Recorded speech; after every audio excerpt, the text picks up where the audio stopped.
I feel like the second after you turned 18, 17, 18-year-olds disappeared. They do. It feels like they really do. You ever see a group of 15-year-olds? No. Yeah, never. I can't. But out here, it's a fucking different world. Yeah, that's true. But even back home, I would see a group of 15-year-olds and I'd be like, ew. It's terrifying. Yeah.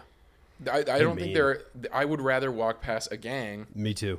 Than I would. Mulaney has a bit about it. And yeah, it's great. How scary teenagers they are. They really are. They're very mean and they're unafraid of everything. They threw snowballs in my car one time and I was like, what am I supposed to do? Just the looks. Yeah. Well, like, what am I supposed to do? Get out and fight them? Like, right. There's nothing you can do. They know that. They know that they're they like, what are you going to do? Piece of shit. Everybody's like, oh, you think you're invincible when you're 13, 14, 15. It's like, you kind of are. You are. Unless somebody's a maniac. Welcome back to Blackout Pod. We're talking about Binges, Benders, Tales from Rock Bottom. I've got a guest.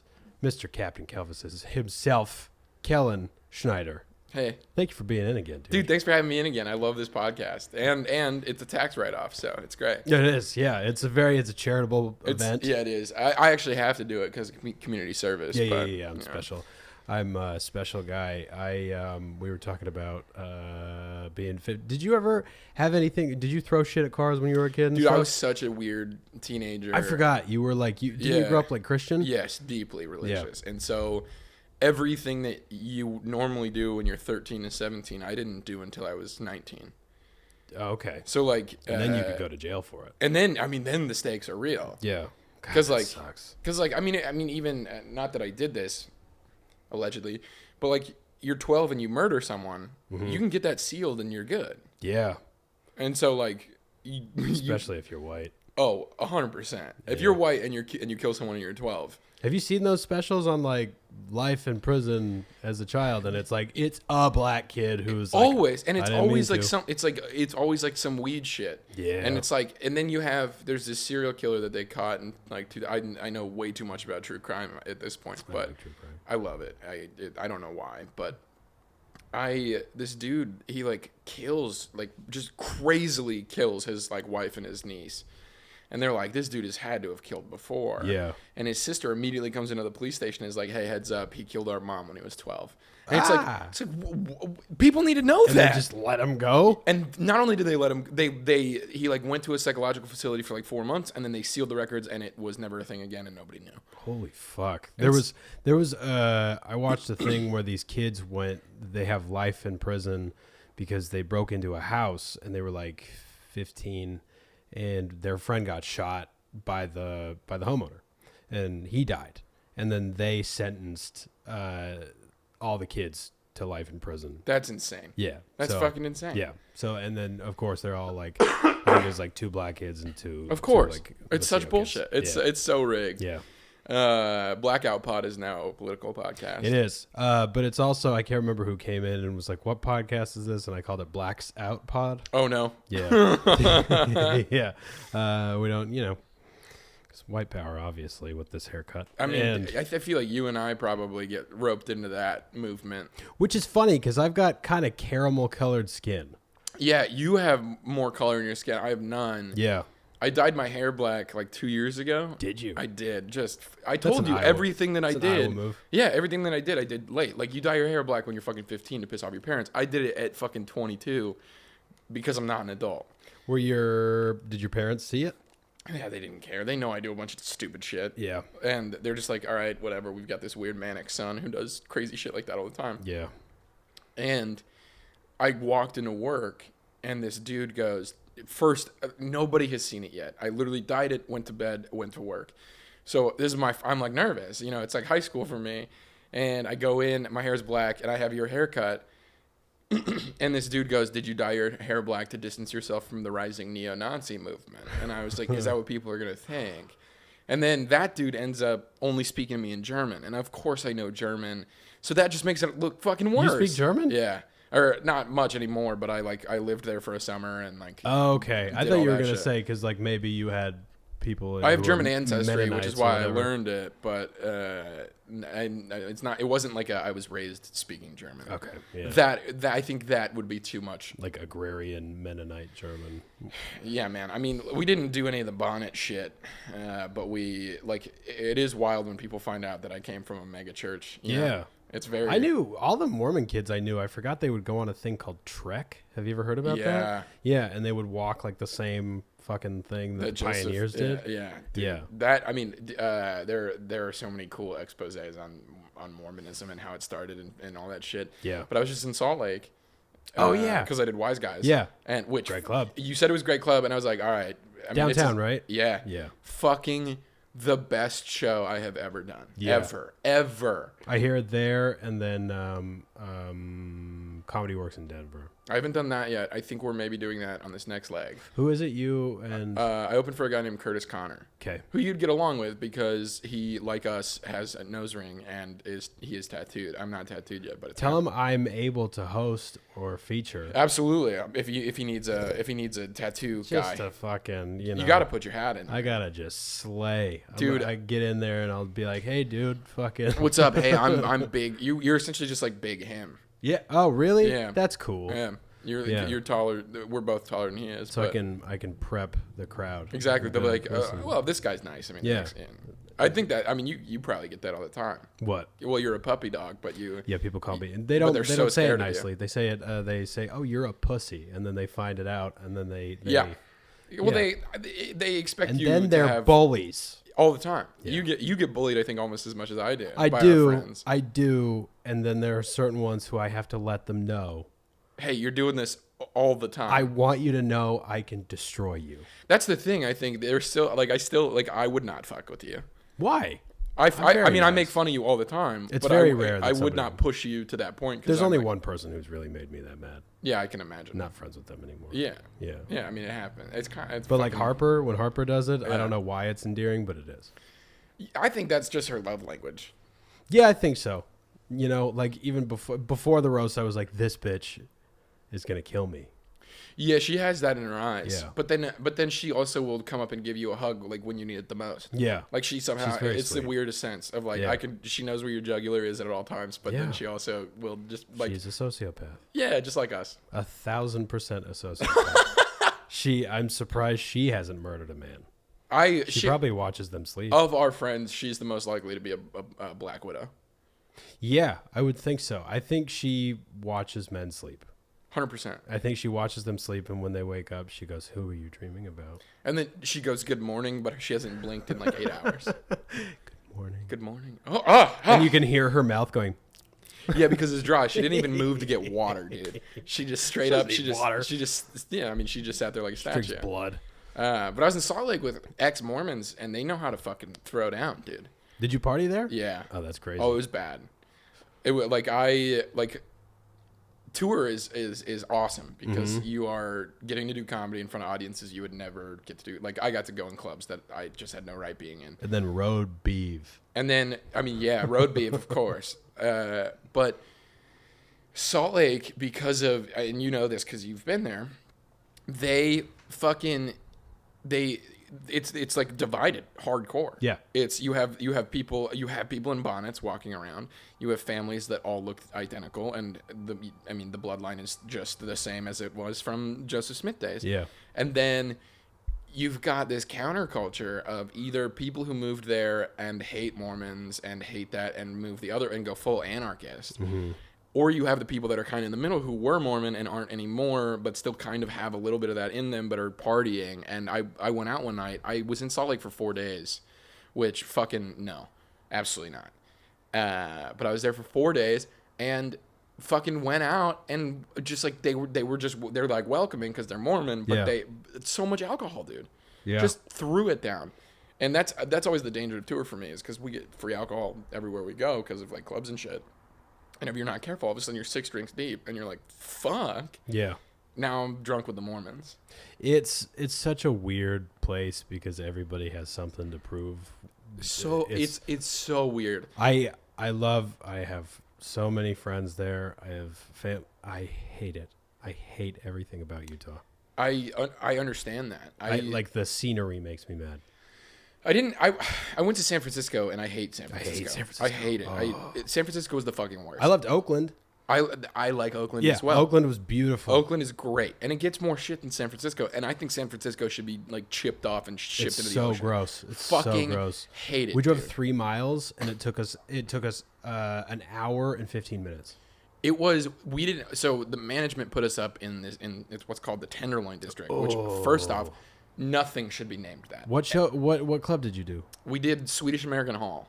Oh, okay. So it was like a theater. Yeah. Okay. But it wasn't designed for comedy at all. So they have like folding chairs and shit. Like it's like one of those. Yeah. Like 200 cap, like just like fuck. And so we get done with the show.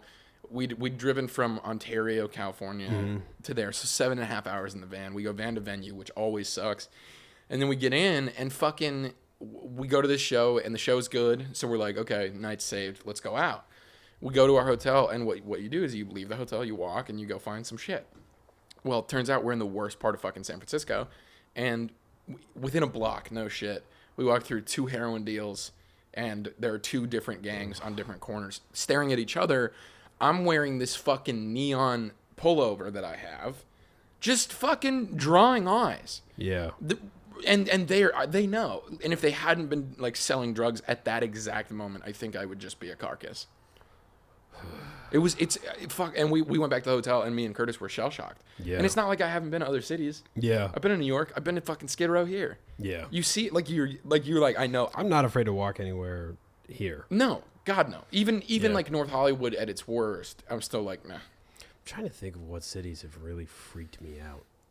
That's the only one. Really? That's the only one. North Carolina was a little dicey. The South gets weird. Yeah. Just because like. I mean, you probably get this too. I walk into a place looking the way that I do, and I don't even look that weird. But in some places, they're just like. Since I stopped partying, it's less. Probably, but like yeah. when I was in bars and I looked, I mean, Yeah, because you go into a dive bar, you're fucked. people want to fight you. 100%. Just immediately want to fight you. I think we have that vibe though of just like this. I'm gonna knock this guy down a peg. Probably. I do a bit about that in my fucking set about how I just draw that attention. Yeah, I think most people expect me to be a dick and expect me to bring like alpha. You look like your name is Switchblade. Like But straight I'm nice. up. I know. I feel like I look nice. I feel like I look nice to anybody if they look at me for more than 2 seconds. I think yeah, but if you are an idiot who lives in a city where you're not used to that, 100% your name's Switchblade, Yeah. and you have some made up drug on you, like 100%. Yeah, I mean, it could. I do have drugs on me.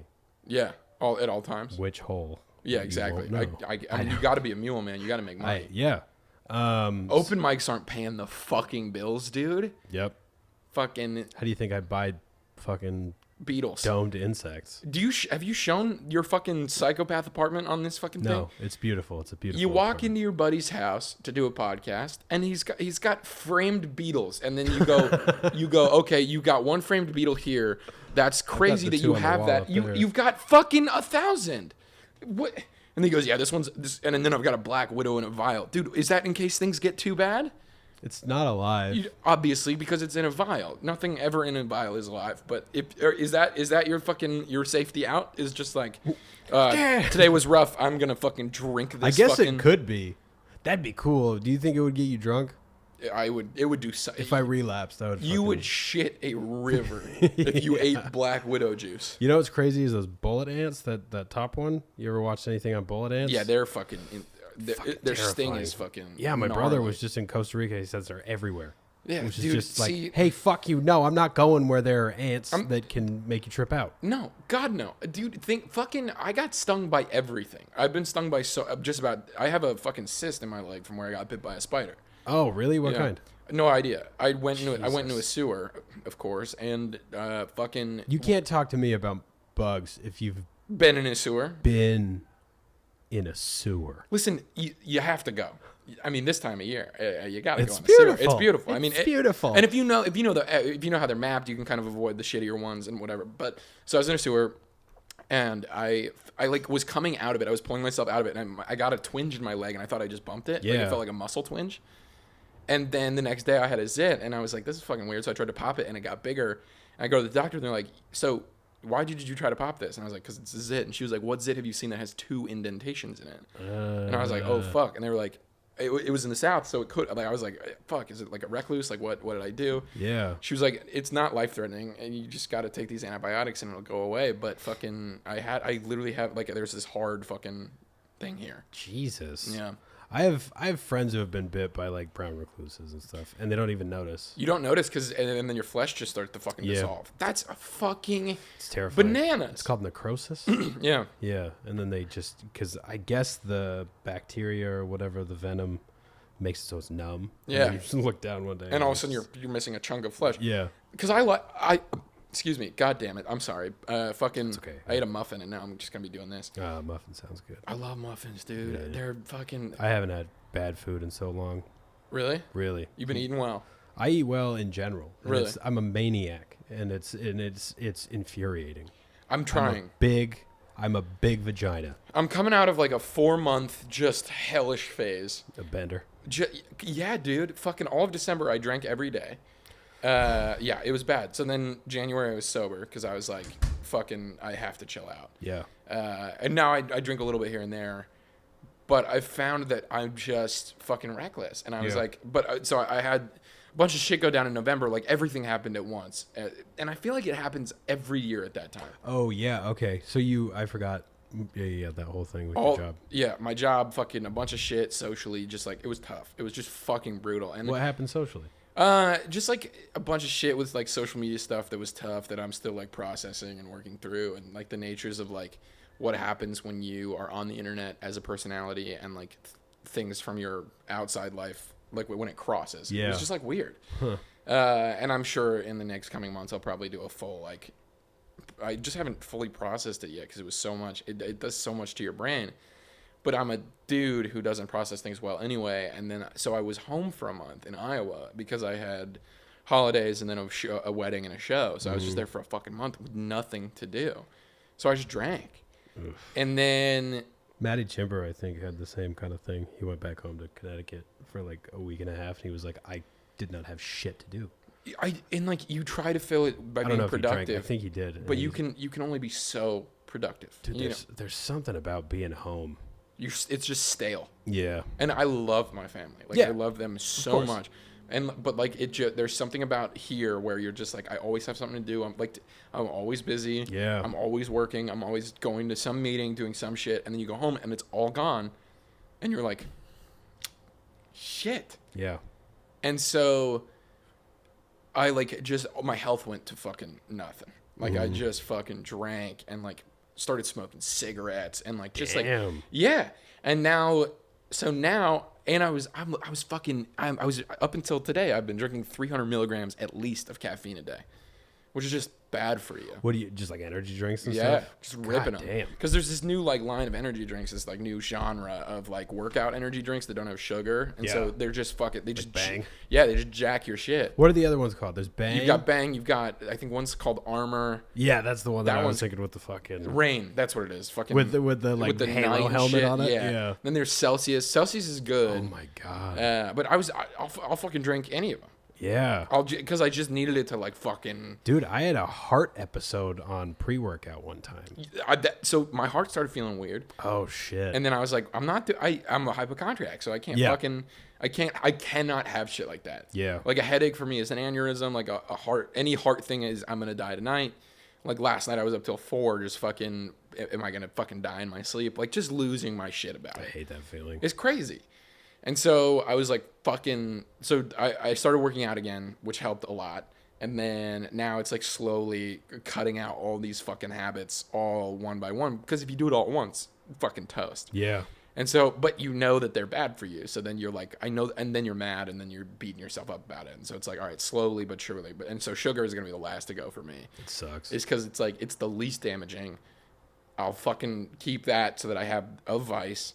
And then fucking, all right, we'll be fine. But yeah, man. And fucking, when I get drunk now, I get manic. So then I'm like, I can drink as much as I fucking want. And then it's like, Kellen, you don't have to have 6 tequila shots. You just don't. Yeah. You just don't need it. That's how I do it too. Yeah. And so I think it's going to come to the point where it's going to just have to all go away. Do you know Gabby? Yeah. Yeah. Her journey right now is fucking. She's been going through it, dude. I can't imagine. Yeah.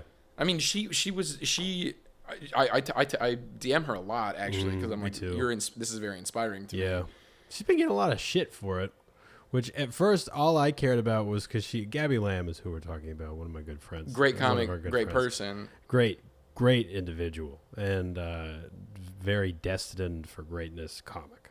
Absolutely, no question. Like Pat, I could see. I told her when I talked to her last, I was like, you can get past the store in a year. I bet. No doubt. Yeah. She'll be doing that shit. I mean, she's already up at the factory, crushing it there. Yeah. Like she's just Adam loves her. I know she's Adam loves her. She's just great. Yeah, she is great. And now that she's sobered up, there's like, I mean, it's going to be a fucking journey, no doubt. But she doesn't have that thing stopping her. Yeah. The only reason I was worried about her posting is I was like, I hope she's okay, and that she's like not posting. Like, I hope it's reflecting reality rather than being like just Instagram world. A projection or something like that. Yeah, because that's what I did when I first got sober. Was after I got out of rehab, I would post stuff, but nobody was supportive. Like, I got sober before it was like a cool thing. People also aren't that supportive of it. People would just call me fag. Like, people just would be like, "Why don't you just just fucking drink, fag, pussy?" I have a bit. Kind of a bit I'm running about it. I was like, I got sober before it was cool, so everybody just called me a pussy when I got sober. Yeah, it's insane how much better you feel. Yes, and how much other people don't want you to feel that way. But the shitty part is having to relearn everything. Yeah. So you have to start from nothing and then relearn how to have fun, which is it's so fucking weird. Tough because you already like life feels like a momentum thing. Yeah. And so you stop the momentum in one place, but everything else is gonna keep fucking going on. Yeah. And to have that going on at the same time is so hard, I think, as just human beings. Yeah, it's very weird. It's crazy. It took me a long time to get into the swing of it. But I have to have a routine now. And I fucking, you have to learn to like club soda.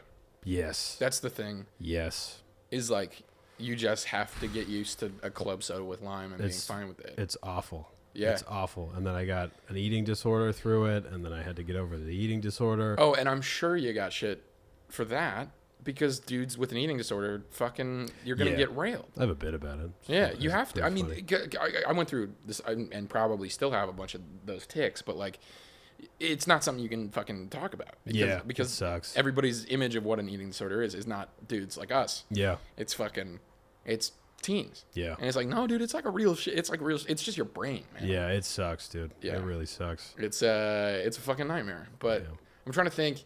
I've had some fucking weird blackout stories from the last 6 months, but because my memory is shot for like every reason, concussions and depression and drinking. You got a concussion? Oh, 7. What? Yeah. In the last 6 months? No, in the last 5 years. Okay. I got my first one in high school, so it's probably been longer than that. Okay. But the first one, I hit my head so hard it curved my spine because I was still growing. Yeah. Ooh. I was skiing and it was slushy, so it flipped my skis, and then I hit my head backwards. I woke up down the mountain and all the shit because like you wear all that shit on your head. So I had a hat, I had goggles, I had a face mask, I had or like a bandana, a face mask, like all of it was off. All my skis were off. I was just fucking laying there and I was like spinning and I was like, what the fuck happened? Didn't think anything of it. 6 months I go to the doctor and they're like, your spine is curved. How old were you? 17. Holy fuck. And then I did 6 more. Fucking, so my memory's trashed. Did you play sports? No. So you just... I just did that. Jesus Because my head is fucking massive. Like, it just is. Like, and everybody's like, that's one of those things when you say it, people are like, no, my head's big. And it's like, no. Then I put my hat on their head and it fucking, like, sits like a bucket. And they're like, my eyes are bad. And they're like, I'm blind. Yeah, or I'm tired. Oh, I only got, it's that same shit. That's what depression is, by the way. Yeah. I think depression is just designer bag sadness. 100%. Like, my sadness is $10,000. My sadness has a name and I do this for it. And it requires all these things. It's like, I think at this point, the way everything's going, I think we're all fucked. Yeah. I just think mentally, there's no way you could not be. Yeah, it's just a competition. 100%. I'm depressed. It's like, dude, I'm smarter than you. And then that's what it is. Like, you want to be open about it because you don't. But then fucking, all of a sudden you're talking about it all the fucking time. It's just fucking, what's it called? My therapist had a word for it, the trauma Olympics or something. Oh I think God. is what she called it, where people will like try to trauma bond with you, but they'll like, you'll be telling a story, you'll be like, man, I had a really rough whatever, and like they can't relate, right? So without talking about themselves. Well, yeah, I mean that's fucking, man. it's crazy. You look back on like 6 months of whatever you've been doing, and you go, "Oh, I've just been self-destructive." Yeah. That's literally all I've been doing. It's just fucking self-destructing. And it gets to a point where you're like, I'm tired of this. How old are you? 24. Yeah, so you're young. It's like a weird self-awareness. I did it all really fast because like I tell everybody this, but I did the same thing. I lost my virginity at 21, started drinking at 20, and then now I'm 24, and I'm like, I don't know that I'm gonna drink that much more. That's when I quit. Yeah. I quit when I was 24, 25, but I kind of had a baptism by fire with it. Yeah, Same yours sort is of a lot more intense. And yeah, well, like you don't have to do PCP. I did. If you want to try it, you can. I make jokes about PCP, but I don't think that would be good for my brain. Accident. Jesus, was that your trial by fire? Was PCP or were you? No, like I just fucking like I was dating a girl and I wanted to fit in with her and her friends really bad. So like I was smoking weed one second, doing coke the next, and so like I started doing cocaine like from being stone sober within 2 months. Damn. So it was like. Then after you just don't learn your limits and then you're gone. Yeah. So I was like I'd like do coke before class sometimes. I can't do coke because I love being manic. Like I love it. It's like because like it's to me it's the same feeling as being on stage. So it's like, oh, I just feel as good as I feel on stage in real life. Yeah. But like mania is a bad thing. Yeah. And so it's like if I did coke because I do Adderall, and if I do that so I had a weekend at my worst.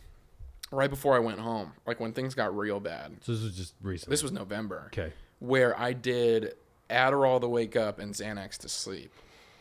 And did it for 3 days. Oh, shit. 3 full days. And I was seeing a girl at the time, and she was like, dude, listen, I'm not here to fucking judge, but this is bad. Yeah. And I was like, yeah, I got to be done. So I threw it all out, was done. 2 days later, I went through full withdrawal. Like was laying in a bed shaking, fever, whatever, and was like, what am I fucking doing?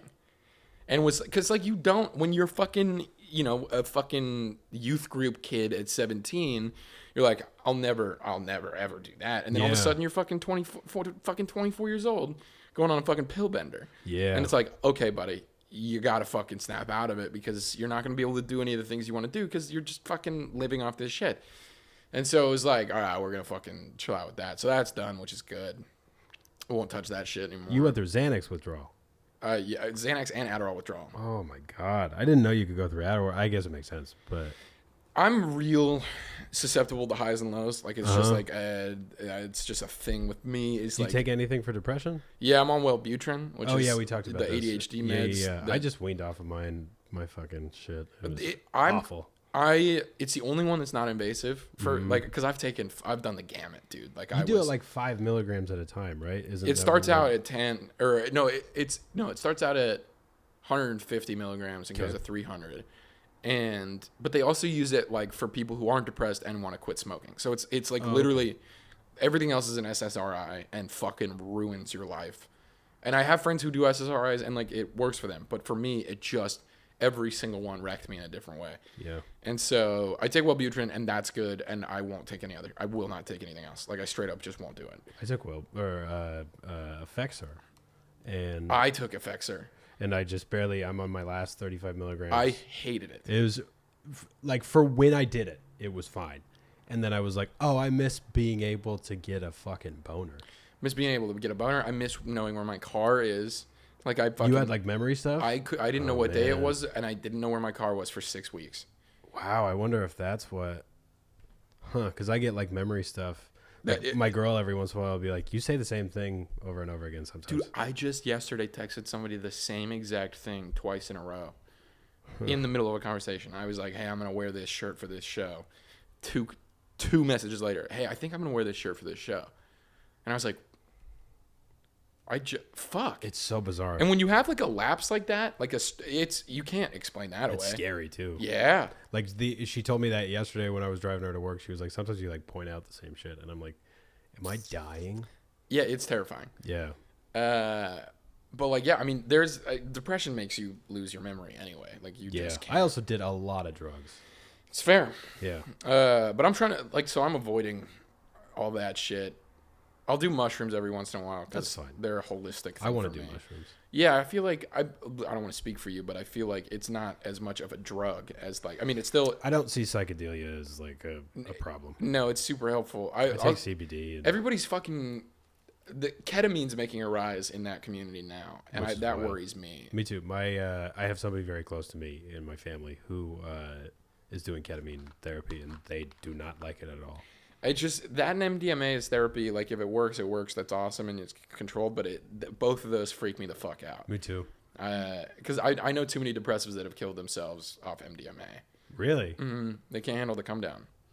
Huh. I say I know them. I know of them. Like right. I know all these stories. Like you just hear it, and it's like, well, yeah, she was kind of depressed before she did that. Yeah. And I was like, I don't want to taste fake happiness, like fake, like euphoria, and then come down and not feel it anymore. Have you rolled before? I won't do it. Yeah, it's heavy. I can't. I just. It's the same reason I can't do coke, because I know that I like it too much. Oh, you've never done it before? Never done either. It's like Adderall, because you get that same kind of like false bravado babbly thing. Like, yeah. And then, but it's just it's so much shorter lived. So then you just do fucking more of it. Yeah, and it just feels like, man, like the only way to describe it is like you have gasoline in your body. Like you're just like it's just artificial and like, yeah. I mean, it's cut with gas, so that makes yeah. sense that you would have that. Yeah. Fucking, yeah, man. I just fucking I hadn't blacked out to this year, and then I think I've done it probably like 5 or 6 times, and I'm like, yeah, we just can't do this. Yeah. Which is not like when I don't drink, I feel better, and so that's good. Fucking, this is great. This weekend, so I drank Saturday because it was my first day back from tour. I hadn't seen my friends in a while. I was like, I'm gonna fucking go hard. And whenever you say that, the nice shot. Like, you just know you're fucking toast. So I was just fucking pounding shots. I probably, by the time the night ended, had like 10 or 12 drinks in me, just fucking ripped. And I don't remember going to this bar, but I do remember my friends telling me the next day, like, you were doing this bit. And thank God that the bits I do when I'm drunk aren't, like, hostile. But I was pretending to be everybody's security. So I'd go up to people we knew and be like, is this guy giving you problems? And just, like, was telling people I was with a security group and, like, fucking just acting like I was everybody's security for some reason for, like, hours. And was like, people were like, who the fuck is this guy? What are you doing? Like, you're not fucking, first off, you're not built to be a security guard, of course. Second, what the fuck are you doing? At least you didn't take your dick out. That's innocuous and kind of like, who the fuck? Yeah, no, I think I have never done that. I know I've never done that, and I don't think I ever will. I think that kind of I definitely peed on stuff. I'll pee outside. Yeah. Apparently I peed on a school once, that's a good way to fucking get a charge. Mm-hmm. Yeah, you can fucking really ruin your shit doing that. So, and then one time, this is when it was scary. I was blacked out at a bar in Phoenix, and I sang Bohemian Rhapsody by myself, the whole thing, to an entire bar apparently. Oh my god! And I'm loud, like I can sing. Yeah. But I'm loud, and just blacked, and I'm fucking crushing the notes, but blacked out, like can't stand. Weird. And then people who knew me and my friend from social stuff came up and were like, "We love you guys. Can we get a picture?" I have no recollection of talking to them.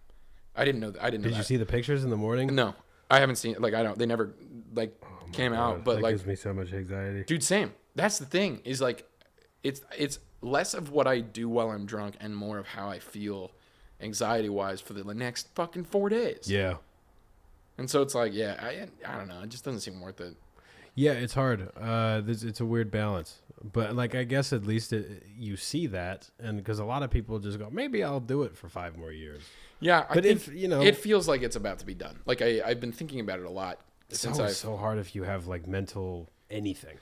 It just makes it worse. Yeah, and of course it's great because it's an escape. Yeah, and you feel cool. That's the problem, is that it's an escape. Yeah, 100%. And so like a lot of people will do it, and they're like, yeah, I do it to wind down from a hard day. That's one thing. Doing it to be like, I need to escape my own head.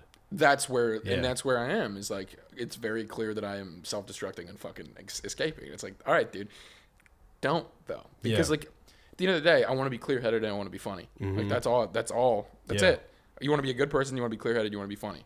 And you cannot be you literally can't be any of those things. Yeah. Drunk, you just can't. And like, if I'm in this time of like, I want to, because I don't think I'm a bad person, but I think I have habits. Yeah, that's fair. Just kidding. You're not wrong. You're a sweetheart. I'm not like a horrible person, but I don't think you're a bad person at all. No, but I think I do dumb shit that I. Yeah, that, but you're that I think you're a very sweet person. I've never gotten a bad person vibe from you. Well, that's you know good. what a bad person Yeah, is. but you see your own tendencies and you go, okay, I want to fix these things. Sure. But alcohol is going to be a roadblock for But that makes you a good person. I hope so. I think is because that's all you can hope for. Is like if you keep checking back in and going like, "Am I a bad person?" I think that means you're a good person, or that you. I think you're aware. I think to be a good person. I think there are people who are inherently evil. Like I think that there are, and I think there are people who are inherently just like Harper Rose Drummond. Good people. 100%. Harper Rose Drummond, nightmare. Yeah. I mean, some say the devil incarnate. She's gonna kill us for this. She is. Yeah. If Pete and I end up in body bags, Harper did it. Rose. She's very funny though. So She is very funny. It works. Yeah. But it will be dead. Yeah. No, but the fact that you're able to look at that stuff from that perspective, yeah, I think is a good thing. And I don't know anybody who doesn't like you. You know what I mean? Like, do you know anybody who actively doesn't like you? Of course, I know the people who actually. Sure, but I think more of it is I'm in this time of like. I didn't hit a rock bottom in a substance sense. I hit a rock bottom just in a personal sense. Yeah. Of like the way that I had been so focused. Like I did the thing that we all probably do, which is, I focus on my career and I don't care about anybody else or anything else. And it's the one true thing, whatever. Yeah. And I look back on the year and I left people in my wake and hurt people because of that, because of this like selfish focus on this career thing. And then B, the selfish nature that comes with just being a mentally ill person of like my needs, my survival, whatever. And so when you recognize that and you go, okay, stop making these excuses to behave the way you're behaving, then you have to fucking be aware of it. And then it's like, okay, if I'm going to commit to this thing, which I want to be healthy. I want to be, I want to be better than whatever these things are that I've been doing. I can't be saying that I want to do that and then getting fucking blacked out. Yeah. Because then I'm losing control, and control is the thing with yourself that like it's discipline. It's like I'm not a disciplined person at all. I'm not. And learning discipline is so fucking boring. Yeah. But I think it's how you maintain like a good life. Yeah. When did you turn 24? September. So see, the thing is like the way that you're thinking is an incredibly elevated mindset for somebody because your early 20s are the years of being selfish. I feel like that's when you're the most selfish. But I think that's like if you're having like an existential moment where you're like, I need to be better for myself and for other people. I don't think a lot of people hit that for a while. So it's like, I think the fact that you're able to be in that, in that area, I think that's a good thing. It is a good thing. But it's like I'm an existential person. Like everything is life or death for me. By nature of this like this mind that I have of like everything is 0 or 100 and that's it. Like, and I think a lot of us have that, and I think a lot of people in our position of like, oh, I didn't drink, and then now all of a sudden, like, I party like a fucking animal, and I, like, when I have 3 drinks will be 10. Then you also killed those people in that drunk driving. And in Ireland, and so, and they're dead. But because I'm a white dude and I was a teenager, they sealed the records, so. Yeah. And you know what? My condolences to their family, but they shouldn't have been walking where I was driving drunk. They shouldn't so have. That's on them, and just take ownership for your actions. Yeah, and those cobblestones. I mean, it just makes it so much harder to focus. Because, like, I'm a really good drunk driver. Sure. I hate that shit, dude. I hate that. I was that guy. There should not be any drunk driving. Yeah. Right now. Well. There just shouldn't. They're straight up. It can be fun. I'm just kidding. I won't vouch for that because like terrible. It's fucking terrible. You see it all the time. Oh my god! Just Uber. Yeah. If it's fucking 1995, and you're drunk driving in a small town, okay. Dude, even 5 years ago, the amount of times I drove drunk versus the amount of times I got caught, was insane. Because in Utah, I think it was when Uber and Lyft were just barely starting, or like right before was when I stopped drinking. But I remember like you'd call for a taxi, it would take an hour and a half, and you'd fucking like, what am I gonna do? And then your drunk brain is like, just fucking, Right. I drove drunk so many times. And Luckily, as self-destructive of an asshole as I am, it's something I will never do. Yeah, see, and that's like, I had so much fucking karma slap me in the dick. Like I got mine. Yeah, it does. I don't believe in karma, but I did get mine. Yeah, like you know what I mean. Like it's good though. Like in a way, it's like well, and like fucking the word. And I don't know how you feel about this, but if I hear one more person tell me not to worry about the past, like, and not think of just like, hey man, leave the past. It's like, no, fuck you. Yeah. For real, fuck you. Because that's how you like learn. Yeah. And like, granted, my mind hangs up on it. Fucking, I'll be up until 3 a.m. thinking about something that I said 3.5 years ago. But that's not advice. I think it's a delusional person's way of looking at life. Is just forget about the shit that happened. Like, I did that, and it fucking bit me in the ass. It's the same way as, like, fake it till you make it. Like, when people say fake it till you make it. No. It's like, yeah, there's a lot of people who do that, but they suck at what they do. If you're fake, a lot of people who fake it till they make it in Hollywood, most likely, statistically, had a rich parent. Yeah. Or they're bad at what they do, and they're incredibly good looking. The best is, and no knocking our friend. I'm sure we have friends that have, like, industry parents, whatever. I'm not knocking them, because all the people I know that do. I do, yeah. I know people who do, and no knocking them, they fucking work their asses off. Yeah, for sure. But when I see someone on fucking Fallon or on a podcast that I fucking know how to leg up, and they go, you just got to work hard and be in the right place at the right time. It's like, shut the fuck up. Yeah. Are you serious? Yeah. You have to tell us that should be disclosed. Yeah. Because you're giving people who don't have, like, you're giving people pipe dreams. And it is such a thing of like, yeah, if you work hard and you're in the right place at the right time, you could make it. For sure. But you also don't know that because that's not how it went for you. Yeah, yeah. God, that's fucking crazy. And then again, for real, I know a couple people who, again, have industry parents, and they are not like that. Yeah. And they're like, people find out and then think that they're like that. And I'm like, no, you don't know that person. That person has a fucking spine. Yeah. And they work their ass off. The craziest part is, I think in stand-up it's great because you have to work so fucking hard. That's the thing, is like, when you call out a stand-up for that.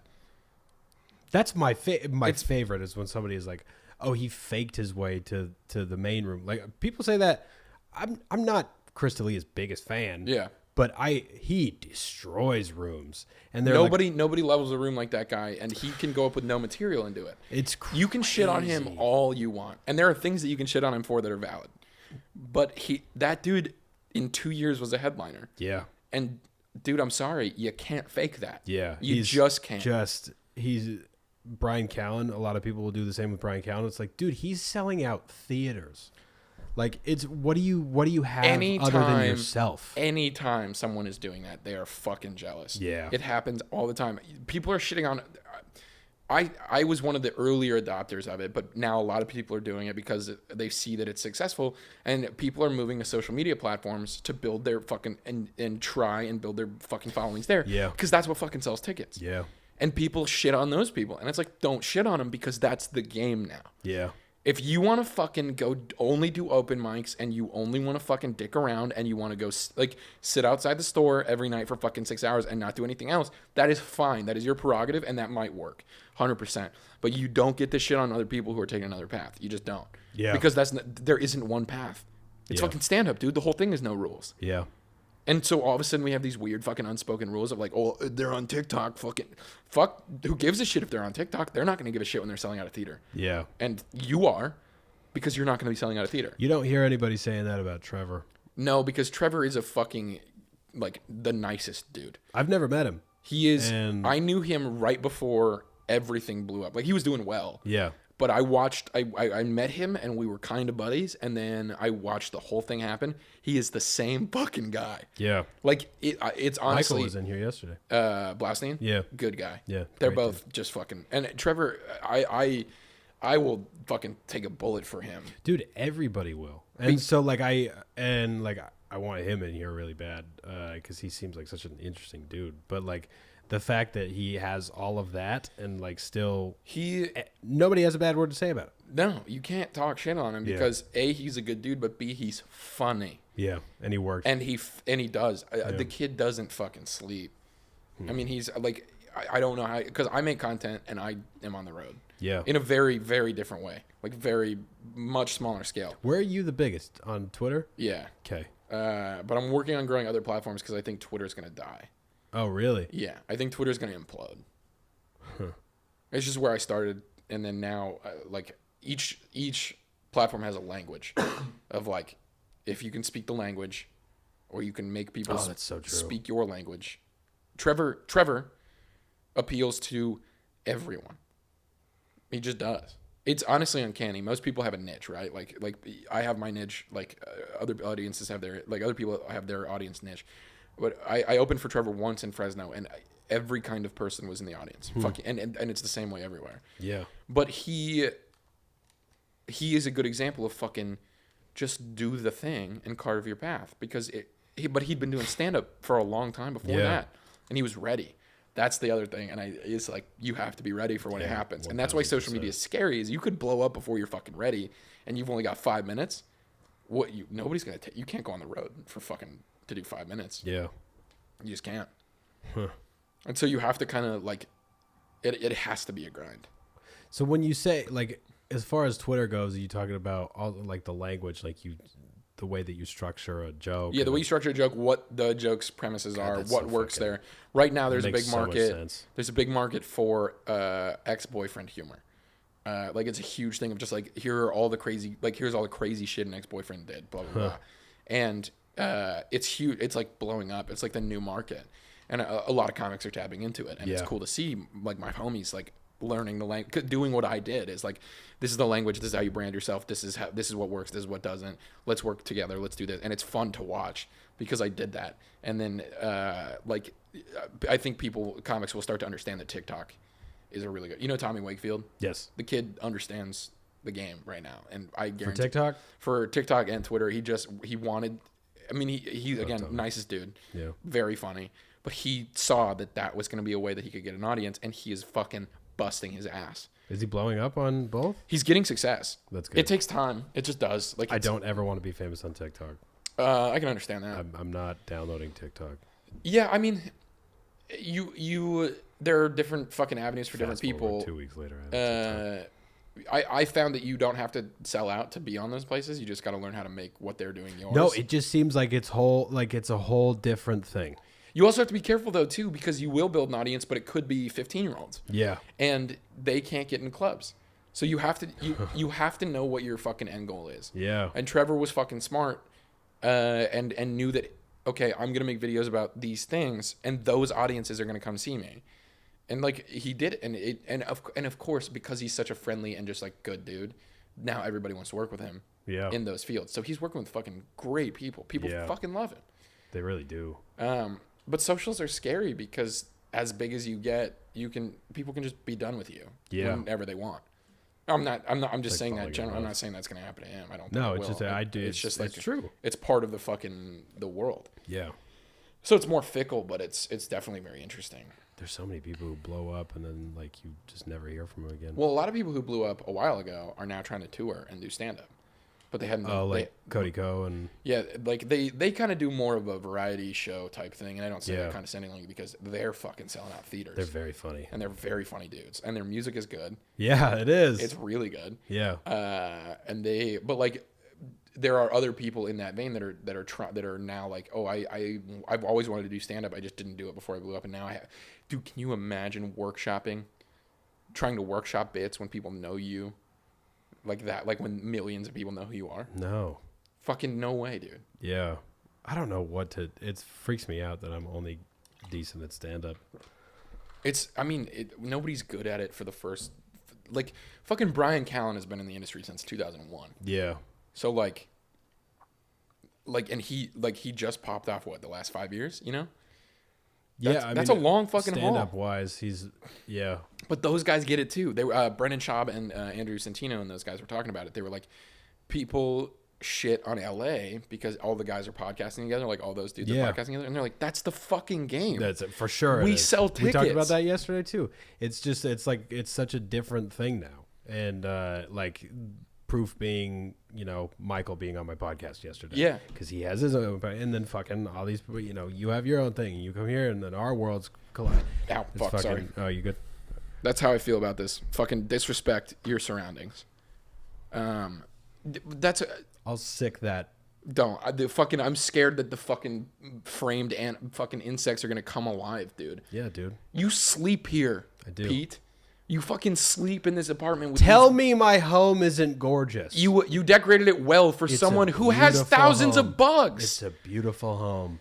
They're specimens, dude. Of course you have a beautiful house. Like of course you have a fucking neat house. Fucking God. What's your favorite? Honestly, I think I like the bugs. I'm gonna shit on them because it's a fucking insane thing that you have. Anything about anything? You have sex in this home. Well, nah, you might. Nah, I'm just saying. Listen. It's not no knocking you. I'm just saying you might have sex in this home. Again, no knocking you. It's just you put out a weird vibe. You got bugs. You might have sex here. You might not. I don't want to. I'm sure that you. Companion. I'm sure that you have had sex here before, once, maybe. Once or half. Yeah, fucking sorry, but Yeah. it's okay. It's okay. Yeah. It's honestly. It was in that chair you're sitting in. I believe that, and that honestly. And I was on on top. top.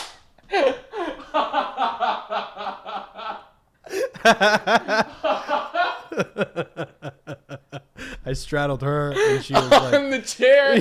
Oh. She said, "Come here, bitch." And I was like, "Okay." That's what I did. I went, "Okay." Okay. Sorry.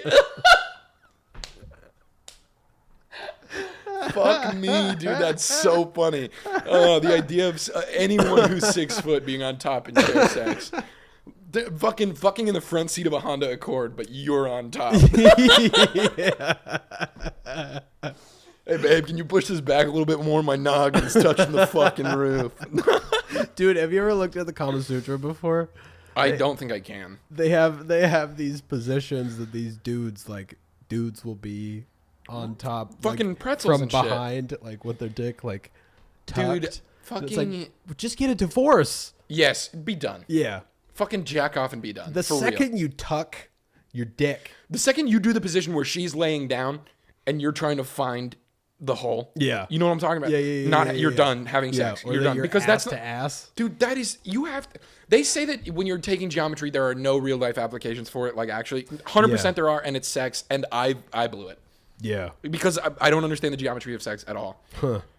At all, dude. I think it's just you find the hole and you go. You just go, hello? Yeah. And then you and they laugh and they go, here it is. Yeah. And it's I have stopped. So and there's a lot of spit. I think you just spit a lot. Way more spit than it should. In so many ways. Like you'll be going and you go, do you like that? and then it's the saloon bucket. You hear, pa-ting! And that's her vagina. And her vagina is a spittoon. Yeah. Fucking. So I think I talked about this last time. I talk about this all the time because it is the funniest piece of information about me. Okay. I lost my virginity 21. A month later, I got erectile dysfunction. Oh yeah. So I went from being a 15-year-old to being a 65-year-old, all in the same. And the Wellbutrin helped that, right? Yeah, I got off fucking Zoloft. I got on Wellbutrin. I had to microdose Viagra. Jesus. As a 21-year-old who was already mentally ill, and then now I'm taking Viagra. So sexually. Did it fuck with your heart? No. No, you just got boners. You just get rocks. And I was doing Adderall at the same time. Oh, shit. And Adderall makes it so you can't come. Oh, my God. So if I, at the time, and dude, mom, don't listen to this shit, obviously. And anyone who knows my parents don't listen to this because they don't need to hear it. They will just the poor people. But Viagra and Adderall together, you are literally, you are no longer a person. You are a robot. And you can fuck forever. And it was insanity. So I go from having sex the first time. It was great. It was with this girl that I really cared about, who's married now. Good for her. Congrats. It definitely does not hurt me in any way. And Bro, dude, bitch. No, it's all good. She's a name? sweetheart. Fucking Courtney. I say Sarah in my stand-up, but that's Sarah, not her name. Whore. Not even a little bit. Yeah. She just became an adult, and I didn't. But so we lost my. She became an adult and I didn't. What a whore! What a bitch! Wow, she grew up. You have a dog too. Oh wow, you have a slut. family and a job that's well paying, and you are doing well and you're stable. Purebred dog. Oh, wow. Congrats! You have a nice studio Costco apartment. Membership. Oh, that's wow. cool. Oh, you clean your apartment twice a week. Oh, you bitch. Oh, cool. I bet you give your husband back rubs. I bet you love each other and you care about each other and you are working to have a healthy relationship. You have beautiful children. Slut. So I go from having sex for the very first time and it was awesome. Then I have erectile dysfunction, and then I am essentially a porn star because my dick will not quit. Yeah. And then I come off the Viagra and I stop doing Adderall, and now and then it's a gamble. And now I'm like, and if I'm anxious at all with the girl, like if I don't know her well, or if I just feel like any sort of just like anxiety or fear about what is about the sinful act we're about to commit, I have no idea what'll happen. No idea. Dude, it's the same for me. It is always, that's like, I don't know when it started. Yeah. But like suddenly it was just. It's psychological. And then you get anxious about that. Yeah. Because it's happened and you go, is it going to happen with this very hot girl? And then it happens for sure because you are anxious about it. Yeah. So you can't beat it. And then fucking, I'm in the worst part of my life and I can't have sex because my dick is broken. You got to be kidding me, dude. I got to have something. Yeah. It makes you, but it also makes you wonder if dudes are really out there. Like if all the dudes who say they're fucking are really fucking. No, they're not. Yeah. Absolutely not. Dude. Because men are so insecure. Every single man. Yeah. Every single man is so insecure. With the exception of like 4 men on the entire planet. Malik B. Crystalia and my friend Brian. And then there's probably a 4th one. Chappelle. Chappelle Lacey. 100%. Yeah. Chappelle is probably just a gentleman in the sheets. For sure. Absolutely. That man probably eats more pussy than the entire state of Utah. Ew. It's like my best friend. I know. I want to think about him. I love Chappelle. Yeah. He is and watching him just crush it is the best. Yeah. Truly, it is truly so fun to see him pop up on all the things that I like and be like, I know him. He's such a fucking, everybody loves seeing him. He's so funny and so nice. Again, dude. That's why I fucking love LA comedy right now, the scene currently. Yeah. Because everybody is like that. There's a lot of people who are really getting attention that I love seeing get attention. And I feel that way about our entire class of comedy. Like none of us have popped off yet, but everybody's doing cool shit. Yeah. And as soon as somebody pops off, except me, you're doing cool shit. You shut the fuck up. And fucking as soon as the first person breaks through the fucking barrier, I know everybody's gonna be excited. Who do you think is gonna be? God, it could be. There's a lot of people. I think. Do you know Rick Cesario? Yeah. I think he's gonna blow up soon. Rick. I think it'll be for writing. Okay. Because he is unbelievable at writing. Does he write for movies and stuff, or for TV shows and shit? The kid, no shit, has like 30 movie and TV scripts. Literally 30. He's 24. Holy shit. He's an animal. He gets an idea, he writes it, it's good, he gets notes on it, boom. Fucking insane. Jesus. Like, so I think he will sell something or be staffed on a big show in the next like year. 100%. That'd be cool. Rick's such a great kid. He really, he's my best friend. I'm literally at his apartment every day. Oh really? Yeah, cool. I fucking adore him. Yeah. He'll blow up. Audrey will blow up. Audrey Stewart. Yes. Because again, good person, dynamic energy. Yeah. It's what works with Chappelle. It's what works with. It's what works with Trevor. Right now. Yeah. She's a hard worker. She's funny as fuck. Who else? Gabby, obviously. I'm good friends with Hannah Einbinder. She's already crushing it. I don't know her, but I know of her. She's fucking killing it. I think her, obviously, Ally Mack. Like they're all. But I would put them in a different class. I think that they've kind of already gotten their foot there and are moving. Mm-hmm. I think the next people to take the step in our class are probably like Audrey, Rick. Probably. And if you're our friend and we didn't name you, you can talk to me about it later. I'm the other person. It's me. Pete's the 4th guy who fucks as much as he says he does, which is none because he has beetles in his fucking house. I have neighbors. And my next door neighbor, they moved in 2 months ago, maybe a month ago. Yeah. Oh, and I have an in-unit washer and dryer that I rent. But again, Beatles. That I rent. You rent it? Yeah, it's $40 a month. That's not terrible. To not go to a fucking like a laundromat. I lived at laundromats for 5 years, and I now have Indian, and my God, never, sir. So I was doing laundry, and then this bitch texts me, and she goes, "Hey, what's that vibrating?" And I go, "What?" She goes, "What's that vibrating?" And I go, "I'm doing laundry," and it was 1 p.m. on a Tuesday. Okay, cool. Normal time to be doing laundry At an apartment. Yeah, you live in an apartment where you live, though. Yeah, and she goes, "Oh, hey, can you turn it off because I work from home?" And I was like, do you what? You want me to stop my laundry so you can blog? So you can blog?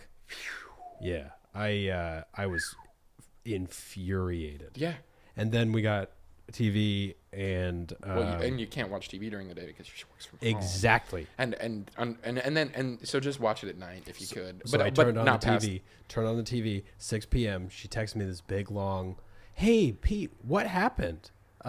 We didn't hear you at all until the other day, and now we can hear things in your apartment. What's going on?" And I go, "What do you mean? You live in an apartment."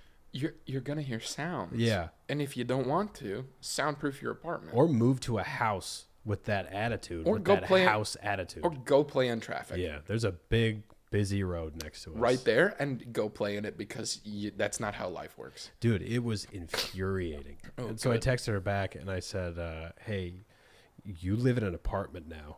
I don't know where you lived before, but there's gonna be sound." Yeah.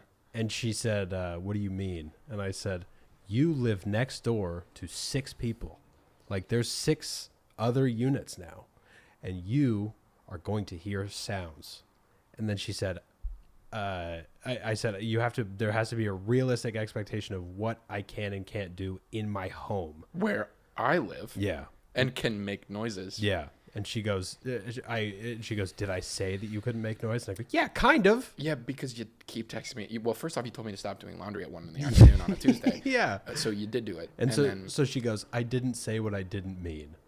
And then I said, "Okay, well, that doesn't make sense." Not at all. And so I said, "Okay, then you can never text me again if that's the case." I've decided that you don't get to text me anymore. Like, what the fuck? Unbelievable. So weird. Unbelievable. The entitlement. Entitlement of somebody who lives in an apartment. Are you surprised? No. She works from home. And in Los Angeles. And now And guess what? I work from home in Los Angeles. I don't have a job. Yeah. I drive for Uber. Yeah, fucking I self-employed. I go on. I make memes for big accounts that they don't want to make, and I get dick money, and then I go on the road, and I also don't really make money there either. So I'm killing it. We're doing it. But also, I'm very in terms of all that, I'm very happy with it. Yeah, you seem like you're doing well. Are you monetized on Twitter? No. Okay. I'm the only way I'm monetized is on Instagram, and I help big accounts make ads. Oh, okay. I've started doing digital art, like weird, surreal digital art, and I call it that. I don't know that that's what it is, but I've gotten really into just making insane bananas shit, and then I started kind of figuring out where the line was between like accessibility and like what I wanted it to be, and then a couple of them saw that and were like, "Hey, you've got a bunch of free time clearly because you're doing this. Yeah. Do you want to just like make the shit that I don't want to make for these fucking companies and I'll pay you?" And I was like, "Yeah." So I'm like on retainer with their like ad companies and shit. What you're working with somebody? I can't remember who you said you were working with too. Who was it? Doing the like little creative directing shit. I don't know. I can't remember. You said it was for somebody. I'm contracting for this. So there's a company that does social management for a bunch of big artists, and I'm doing I'm helping them potentially do some stuff for Four Loko. Oh yeah. Okay. Cool. That's what it was. That's pretty cool. I'm not gonna say the artist because I don't want to burst anyone's illusion of who has help with their social media. Yeah. I think that's. You would name it's like a music. Yeah, a couple music people, and they're